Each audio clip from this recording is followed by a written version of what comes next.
आज हम स्टार्ट करने जा रहे हैं थर्मोकेमिस्ट्री को। ये बेसिकली थर्मोडायनेमिक्स की ही ब्रांच समझ ले से। थर्मोकेमिस्ट्री क्या होती है इसको हम स्टडी करने जा रहे हैं। ये ब्रांच ऑफ केमिस्ट्री होती है जिसमें हम हीट चेंज या एनर्जी चेंज को स्टडी करते हैं। ठीक है। जब सिस्टम हमारा किसी फिजिकल या केमिकल प्रोसेस से गुजरता है तो उसके अंदर क्या एनर्जी का चेंज आया है या हीट का जो चेंज आया है, उसको जिस ब्रांच में हम स्टडी करते हैं वो होती है थर्मो केमिस्ट्री। हमारे पास एक चीज होती है कैलोरीमेट्री। कैलोरीमेट्री बेसिकली एक प्रोसेस होता है जिसमें हम हीट कैपेसिटी को मेजर करते हैं। हीट कैपेसिटी को मेजर करते हैं। अब जब हमारा सिस्टम किसी फिजिकल या केमिकल चेंज में जाता है ना, तो ये एक मेथड होता है, क्लोरीमेट्रिक मेथड होता है, जिसमें हम ये डिटरमिन करते हैं कि हमारा जो रिएक्शन है वो एक्सो है या एंडो है। अब हीट क्या होती है बेसिकली? हीट आपके पास एक मेथड होता है, method to exchange energy. Exchange energy, energy को एक्सचेंज करने का एक मेथड है between system and surrounding. System और सराउंडिंग में एनर्जी एक्सचेंज करने का जो तरीकेकार होता है वो हीट होते हैं। और इसके यूनिट्स की बात करें तो इसका यूनिट जॉल भी हो सकता है और कैलोरी भी हो सकता है। पीपीएससी में ये एमसीक्यूज भी आया हुआ था कि 1 कैलोरी किसके इक्वल होता है, तो ये 4.148 जॉल के इक्वल होता है। ठीक है। और आपको एक बात और बता दूं कि हीट अगर तो सिस्टम को दी जा रही है, हीट अगर तो सिस्टम में ऐड हो रही है तो ये पॉजिटिव होती है, यानी सिस्टम के ऊपर आप हीट अप्लाई कर रहे हो। और अगर हीट सिस्टम से ली जा रही है, हीट सिस्टम दे रहा है, तो ये नेगेटिव होती है। ठीक है। अब नेगेटिव से मुराद है ये एक्सो होगा और पॉजिटिव से मुराद ये एंडो होगा, इसे हीट रिक्वायर्ड है। ठीक है।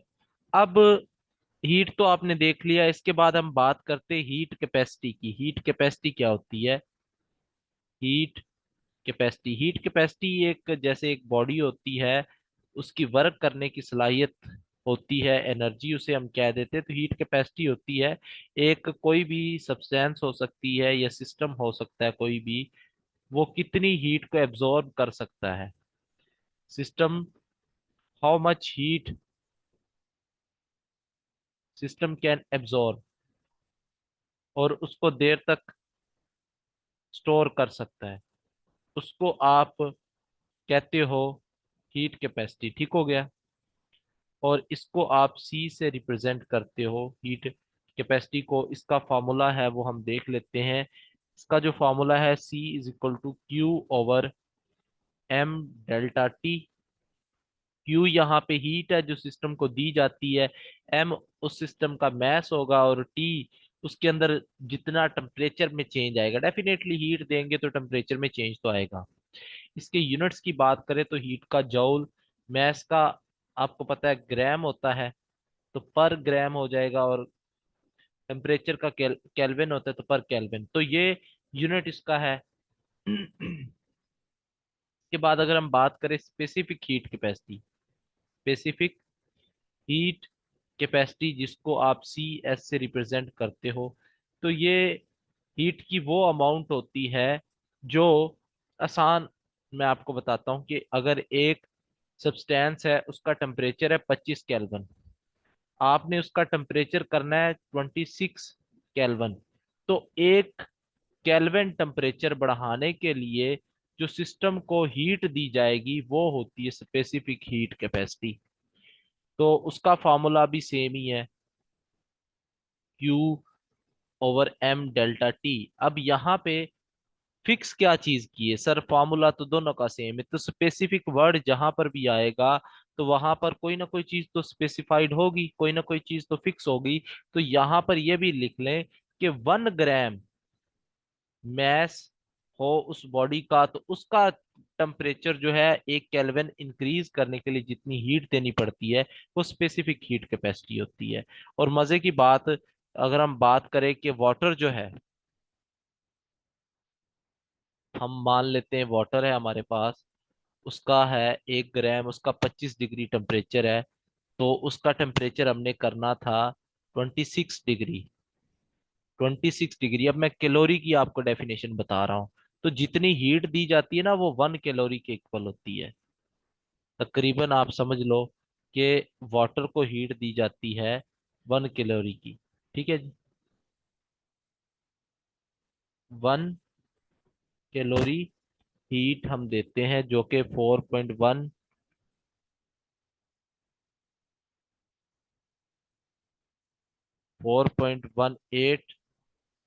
होती है जॉल पर ग्राम, ये होती है पर डिग्री। ठीक है बेटा, ये याद रखना है। अब हम बात करते हैं specific heat capacity at constant temperature और एडियाबैटिक प्रोसेस। इन दोनों में देख लेते हैं, या इसको सिंपल ही कर लें कि specific heat capacity in isothermal process. Isothermal आपको पता है कि आइसो का मतलब सेम और थर्म का मतलब आपको पता होना चाहिए टेम्परेचर होता है। तो आइसोथर्मल के केस में Q over M delta T, ये आपके पास फॉर्मूला होता है। ठीक है जी। और आइसो में टेम्परेचर कांस्टेंट होता है चूंकि, तो हम कह देते हैं डेल्टा टी इज कांस्टेंट 0। ठीक है। डेल्टा टी 0 होगा तो ऊपर आपका क्यू है और नीचे का आंसर 0 हो गया। अब समथिंग ओवर 0 हमेशा इनफाइनाइट होता है, उसको हम मालूम नहीं कर सकते उस वैल्यू को। और इसी तरह अगर हम बात करें एडियाबैटिक में, एडियाबैटिक में आपके पास स्पेसिफिक हीट कैपेसिटी कितनी है, तो उसमें Q over M delta T. और आपको पता होना चाहिए एडियाबैटिक में ना तो हीट सिस्टम में आती है ना जाती है, यानी हीट जो चेंज है या हीट है वो 0 है। तो 0 ओवर समथिंग कोई भी चीज हो तो आंसर 0 आता है। तो अब आपको ये पता चल जाना चाहिए कि हीट कैपेसिटी की जो वैल्यू हो सकती है वो 0 से लेकर इनफाइनाइट तक हो सकती है, कोई भी वैल्यू हो सकती है उसमें। ठीक है जी। इसके बाद हम बात करते हैं मोलर हीट कैपेसिटी। मोलर कहते हैं 1 मोल की हीट को, यानी 1 मोल सब्सटेंस है आपके पास, उसका 1 केल्विन टेम्परेचर बढ़ाने के लिए जितनी सिस्टम को हीट देनी पड़ेगी वो मोलर हीट कैपेसिटी है। ठीक है। फॉर्मूला उसका अगर हम देखें तो सेम ही है, जस्ट एक डिफरेंस आ जाएगा इसमें, वो यही होगा कि क्यू एन डेल्टा टी हो जाएगा। पहले एम था अब एन हो जाएगा। ठीक है। और यूनिट में भी थोड़ा सा चेंज आएगा कि जॉल पर मोल पर केल्विन हो जाएगा। अब इंपॉर्टेंस आपको बताऊं इन तीनों की, कि हीट कैपेसिटी जो है ये एक्सटेंसिव प्रॉपर्टी होती है। एक्सटेंसिव वो होती है जो मैस के ऊपर डिपेंड करती है। तो हीट कैपेसिटी बेसिकली मैस के ऊपर डिपेंड करती है, जितने ज्यादा किसी बॉडी का मैस होगा उतनी ही उसको हीट कैपेसिटी चाहिए होगी टेम्परेचर बढ़ाने के लिए। ठीक है। यानी टेम्परेचर उसका राइज करने के लिए। अगर हम बात करें ये जो आपके पास है स्पेसिफिक हीट कैपेसिटी और मोलर स्पेसिफिक हीट कैपेसिटी, ये दोनों की दोनों जो होती है ये इंटेंसिव होती। क्यों? क्योंकि इसमें आपने ना अमाउंट फिक्स कर दी है। आपने 1 ग्राम इसमें कह दिया है, फिक्स हो गया, मैस चेंज नहीं होगा। इसमें आपने कह दिया 1 मोल, फिक्स हो चुका है, अब ये चेंज नहीं होगा। ठीक है। ये दो बातें आपने नोट करनी है। इसी तरह जो हीट कैपेसिटी है, हीट आपको पता है स्टेट फंक्शन नहीं होता, ये पाथ पर डिपेंड करता है। स्टेट फंक्शन नहीं है तो it means specific heat capacity और मोलर हीट कैपेसिटी ये दोनों भी स्टेट फंक्शन नहीं होते। ठीक है। और थर्ड एक चीज आप याद रख लो कि मिसाल के तौर पर ये अगर हमने फॉर्मूला लिखा है CV is equal to MC। अब ये M, इसको शॉर्ट छोटा करके लिख देते M CV। हम मान लेते हैं कि अगर आपने निकालनी है कि ये हीट हम कह देते हैं फॉर 1 ग्राम, 1 ग्राम के लिए है, और ये हीट हम कह देते हैं स्पेसिफिक हीट, ये कह देते हैं 1 मोल के लिए। और एम फिर क्या चीज है? एम डेफिनेटली उसका मोलर मैस होगा। मोलर मैस से मल्टीप्लाई करें, मिसाल के तौर पर आपको पता है कि 1 ग्राम वाटर ले रहा हूं मैं, और मैं अगर 18 ग्राम ले लूंगा तो वो 1 मोल बन जाएगा। तो 18 से मल्टीप्लाई करूंगा जब मैं 1 को, तो आंसर 18 आ जाएगा ना। तो ये फॉर्मूला याद रखना है, ये कन्वर्जन है कि 1 ग्राम से मोल में कैसे कन्वर्ट करना है। सिमिलरली कांस्टेंट प्रेशर, ये कांस्टेंट वॉल्यूम है और ये कांस्टेंट प्रेशर है, ये भी आगे हम देखते हैं। कांस्टेंट प्रेशर पर भी ये फॉर्मूला इंपॉर्टेंट है, ये याद रखना है आपने। ये 1 ग्राम की अगर उसको उसके मॉलिक्यूलर वेट से मल्टीप्लाई कर देंगे तो वो मोल निकल कर आ जाते, तो वो मोलर हो जाएगी फिर। ये याद रखना है, ये चेंज हो जाती है, ठीक है। सर ये constant volume for 1 gram of substance के लिए है ऐसे? ये अभी मैं आपको बताता हूँ, एक्सप्लेन करता हूँ ये कांस्टेंट वॉल्यूम और ये क्या है, ठीक है। जी। सर 1 ग्राम क्यों लिया इसको हमने? 1 मिनट वेट करें। जी जी। तो अब हम बात करते हैं types of specific heat capacity. तो हीट कैपेसिटी की टाइप्स देख लेते हैं। तो हमारे पास दो तरह की हीट कैपेसिटी होती है जी। एक होती है specific heat capacity at constant volume. ये कांस्टेंट वॉल्यूम के ऊपर होती है।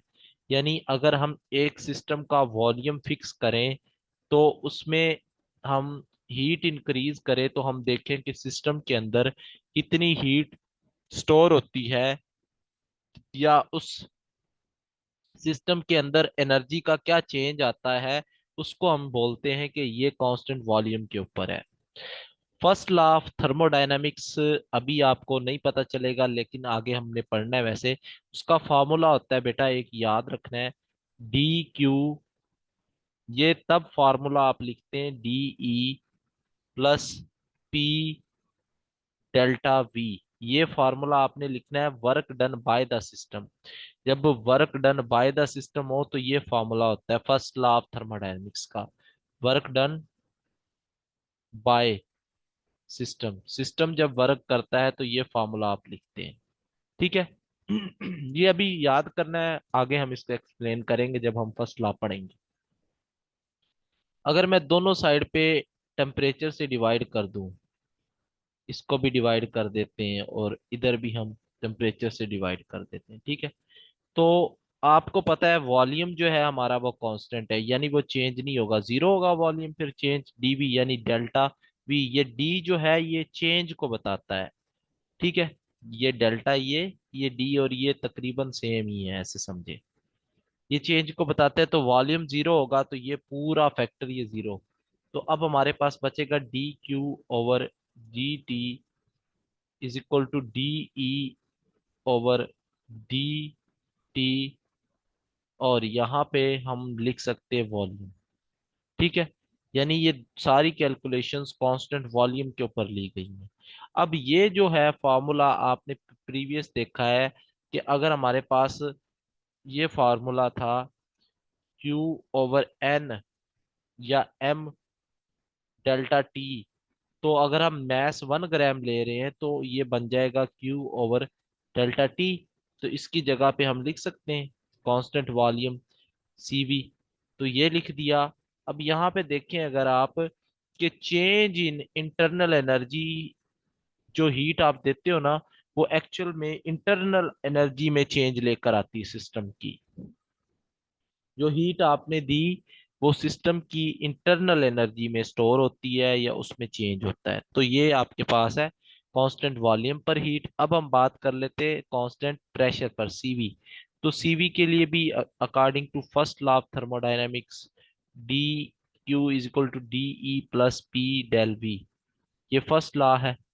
अब आपने दोनों साइड से अगेन टेम्परेचर पे डिवाइड करना है, यहाँ पे भी टेम्परेचर पे डिवाइड करना है। अब यहाँ पे कांस्टेंट प्रेशर है तो इट मींस चेंज जो होगा प्रेशर का वो कांस्टेंट होगा। चेंज की बात कर रहे हैं, प्रेशर कांस्टेंट नहीं होगा, ये कांस्टेंट नहीं है। इसमें जो चेंज आएगा यानी पहले जितना प्रेशर था और बाद में जितना प्रेशर होगा वो जीरो होगा, ये नहीं जीरो हो सकता। ठीक है, तो ये आपने याद रखना है। तो हमें पता है del Q over del T जो होगा ये सी पी के इक्वल होगा। ठीक है, और हम कांस्टेंट प्रेशर की बात कर रहे हैं ना, तो यहाँ पर हम इसको भी फिर कांस्टेंट प्रेशर पर ले आते हैं। ये तो हमें पता है, पीछे फार्मूला हमने लिखा था, सीपी का हो जाएगा, और यहाँ पर ये P del V over del T, ये भी, ये इक्वेशन होगी हमारे पास। हम ये जानते हैं कि H is equal to E plus P V, ये हमें इंथॉल्पी का फार्मूला पता है, ये भी हमने आगे स्टडी करना है। तो अगर हम इसको कांस्टेंट प्रेशर पर ले ले और दोनों साइड पर टेम्परेचर से डिवाइड करें तो ये ऐसे बन जाएगा। दोनों साइड पे प्रेशर हमने टेम्परेचर से डिवाइड कर दिया है, और कांस्टेंट प्रेशर पर अगर हम इसको ले लें, आपको भी पता होगा इंथॉल्पी जो होती है वो कांस्टेंट प्रेशर पर ही चेंज होती है। तो ये आपके पास फॉर्मूला आ गया है। अब ये इक्वेशन वन है, ये इक्वेशन टू है। अब जरा इनको कंपेयर करें तो आपके पास ये Cp इक्वल हो जाएगा इसके, ये इसके साथ कैंसिल हो जाएगा, तो it means Cp is equal to del H over del T divide at constant pressure. कहने का सादा सा मतलब ये है कि प्रेशर जब कांस्टेंट होगा तो उस सिस्टम के अंदर जो एनर्जी स्टोर होती है वो इंथाल्पी बन जाती है। ठीक है, कांस्टेंट प्रेशर के ऊपर अगर हम सीपी और सीवी के दरमियान रिलेशन देखें, सीपी एंड सीवी के दरमियान, तो ये H is equal to E plus PV होता है। और एक बात याद रखो, हमें पता है PV is equal to N R T, ideal gas constant वाली इक्वेशन जो है। तो यहाँ पे एन अगर वन हो जाए, तो नंबर ऑफ मोल्स अगर वन हो जाए, पीवी आर टी के इक्वल होता है। तो हम यहाँ पे लिख सकते हैं कि ये जो पीवी है ये आर टी के इक्वल हो गए। ठीक है, ई, और ये एच, और हमें पता है कि del H over del T जो है ये इक्वल होता है del E over del T के और आर के। अगर दोनों साइड पे हम चेंज ले लें सबका और टेम्परेचर से डिवाइड कर दे तो ये चीज बन जाएगी। ठीक है, इधर भी टेम्परेचर के चेंज से डिवाइड कर देंगे और इधर भी, तो ये टी टी से कट जाएगा, पीछे आर ही बच जाएगा। ठीक है, ये, अब ये आपको पता है ये किसके इक्वल था चेंज, अभी अभी हम प्रूव करके आ रहे हैं, तो ये होता है सीवी, और ये आपको पता है ये होता है सीपी। तो Cp is equal to Cv plus R. अब ये भी वो पूछते कौन सा ग्रेटर है, तो सीपी हमेशा ग्रेटर होगा सीवी से। उसकी रीजन ये होती है कि इसके अंदर आर की जो वैल्यू है ये ऐड हो रही है। अब लाइक आपके पास सीवी की वैल्यू 20, तो आर की वैल्यू अगर 8.31 लें तो वो इसके अंदर ऐड हो रही है, इसलिए हमेशा ये ग्रेटर होता है सीपी जो होता है। अब आर क्या होता है, आर एक वर्क फंक्शन होता है। वर्क फंक्शन क्या है, देखें आर जो होता है ना, बेसिकली ये वर्क है, एक एक तरह का वर्क होता है, ये बताता है कितना वर्क होना है। तो मैं आपको प्रूव कर देता हूँ। आपको पता है PV is equal to N R T, और यहाँ पर अगर हम बात करें आर इक्वल होगा पीवी ओवर एन टी के, और जो भी रिएक्शन होते हैं उसमें ऑलमोस्ट एन और टी जो होते हैं ये कांस्टेंट होते हैं। जब ये कांस्टेंट हो गए तो पीछे आर इक्वल हो जाएगा पी और वी के। तो देख सकते हैं कि ये एक वर्क फंक्शन है, ये वर्क है। पीवी आपको पता होना चाहिए, प्रेशर और वॉल्यूम जो होता है ये बेसिकली वर्क को रिप्रेजेंट करते हैं। ठीक है, अब एक सवाल है कि N2 की वैल्यू आपने निकालनी है Cp माइनस सीवी की, कैसे निकालेंगे। तो Cp माइनस सीवी आपको पता होना चाहिए आर के इक्वल होता है। अभी अभी हम प्रूव करके आ रहे हैं ये। अब मैंने आपको बताया था कि ये कैपिटल सीवी जो होता है ये एम सीपी के होता है इक्वल, और ये वाला जो होगा ये एम सीवी के इक्वल होगा आर के। यहाँ से आप कॉमन ले लें m मॉलिक्यूलर वेट, तो Cp माइनस Cv आ जाएगा, ये R। अब सिंपल सा फॉर्मूला है, हमेशा के लिए याद रख लें। R को मॉलिक्यूलर वेट से डिवाइड कर दोगे तो ये वैल्यू निकल कर आ जाएगी किसी भी गैस की। जैसे इसकी हम मान लेते 8 वैल्यू है, 8.31, तो नाइट्रोजन का होता है 28, तो इससे डिवाइड कर दे, जो आंसर निकल कर आएगा वो जाओ, कितनी देर से कह रहे। Cp माइनस Cv का आंसर हो जाएगा। तो ये फार्मूला जनरल बन गया है, हर गैस के लिए आप यूज कर सकते हैं। अब इसको यहाँ पे ना एक फार्मूला आपने याद रखना है, Cv is equal to F/2R। अब यहाँ पे मैं बताता हूँ ये क्या है। F है बेसिकली डिग्री ऑफ फ्रीडम। अगर आप स्पेक्ट्रोस्कोपी पढ़ते हैं ना तो तब आपको पता चलता है degree of freedom. Degree of freedom ये है, मिसाल के तौर पर हमारे पास ये एक्सिस है ना, एक्स वाई और जी। तो डिग्री ऑफ फ्रीडम ये होती है, हमारे पास ये एक मॉलिक्यूल है, लाइक ये एक मॉलिक्यूल है, हम ये बता रहे होते कि हमारा मॉलिक्यूल कितने एक्सिस के अराउंड अपने आप को वो रोटेट करवा सकता है, यानी वो नंबर ऑफ ओरिएंटेशन कितनी ले सकता है, कितनी तरह से वो रोटेट हो सकता है, उसे कहते हैं डिग्री ऑफ फ्रीडम। ठीक हो गया। अब ये याद रख लो, मोनोएटॉमिक के लिए, मोनोएटॉमिक गैस के लिए होता है ये फार्मूला, लिक्विड के लिए सॉलिड के लिए नहीं। डिग्री ऑफ फ्रीडम 3 होती है मोनो के लिए, जैसे हीलियम नियोन आर्गोन, और डाई के लिए ये होती है 5, और पॉली के लिए यानी 2 से ज्यादा जो होंगे उसके लिए 6 होती है। बाकी तो आपको गिवन चीजें होती है। ठीक है, तो ये एक पॉइंट था यहाँ पे, वो याद रखना है आपने। ठीक है, अब बेटा आप लोग ऐसे करें, दोबारा से मीटिंग ज्वाइन करें, फिर हम नेक्स्ट देखते हैं इसका पोर्शन।